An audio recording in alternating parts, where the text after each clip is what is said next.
40 ஆண்டு காலம் களப்பணியில் இருந்தவன். இன்னைக்கு தமிழகத்துடைய மக்களுடைய ஒற்றை குரல், ஒரே ஒரு குரல், ஏதாவது பண்ணி இந்த திமுக ஆட்சியை வீட்டுக்கு அனுப்புங்க. ஏதாவது செய்த 2026க்கு மேல இவர்கள் ஆட்சியில் இருக்கக்கூடாது என்பதை மக்கள் எல்லா இடத்திலும் சொல்றாங்க.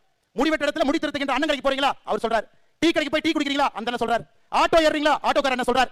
தமிழகத்தில் எல்லா தரப்பட்ட மக்களும் மேலே இருந்து கீழே வரை 2026க்கு பிறகு திராவிட முன்னேற்ற கழகத்தினுடைய ஆட்சி நமக்கு வேண்டாம் என்கின்ற ஒற்றை கருத்துல முழு தமிழகமும் இருக்கிறது. இந்த யாத்திரையுடைய வெற்றியும் கூட அதை பிரதிபலிக்கிறது.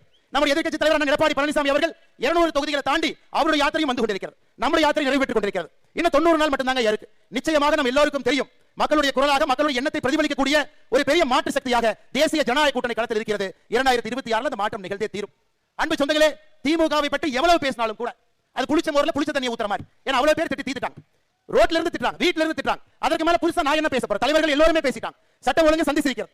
வீதியில ஒரு பெண் பாதுகாப்பாக, ஒரு சகோதரியோ தாயாரோ வீதியில எங்கேயுமே நடமாட முடியாது. ஏன்? நம்மை பாதுகாக்கக்கூடிய காவல்துறைக்கு பாதுகாப்பு இல்லாத ஒரு அவல நிலை தமிழகத்தில் மட்டும்தான், இந்தியாவில் எங்கேயுமே இல்லைங்க, தமிழகத்தில் மட்டும்தான் இருக்கு. பாதுகாப்பு கொடுப்பவங்களுக்கே பாதுகாப்பு இல்லைனா இந்த வல்னரபிள் செக்ஷன் என்று சொல்லக்கூடிய நம்முடைய பெண்களாக இருக்கட்டும், குழந்தைகளாக இருக்கட்டும், அவர்கள் தமிழகத்தில் எந்த விதமான பாதுகாப்பு கடந்த 4 ஆண்டுகள் நாம் பார்த்திருக்கின்றோம். அருமை சொந்தங்களே, இன்னைக்கும் தலையாட்டி பொம்மையை போல முதலமைச்சர் அவர்கள் அமர்ந்திருக்கிறார். அவருடைய கழுத்து 2 பக்கம் மட்டும் தான் திரும்பும், லெஃப்ட் டர்ன் ரைட் டர்ன். இந்த பக்கம் சொன்னா இந்த பக்கம் திருப்பார், இந்த பக்கம் சொன்னா இந்த பக்கம் திருப்பார். என்ன நடக்குதுன்னே தெரியாம ஒரு முதலமைச்சர் 4 ஆண்டு காலத்தை முழுமையாக காலம் கடத்தி இருக்கின்றார் என்றால் அது தமிழகத்தினுடைய முதலமைச்சர் உயர் திரு ஸ்டாலின் அவர்கள் மட்டும்தான். 4 ஆண்டுகளை தாண்டி என்ன நடக்குதுன்னே தெரியாம ஆட்சியில் உட்கார்ந்திருக்கிறார்.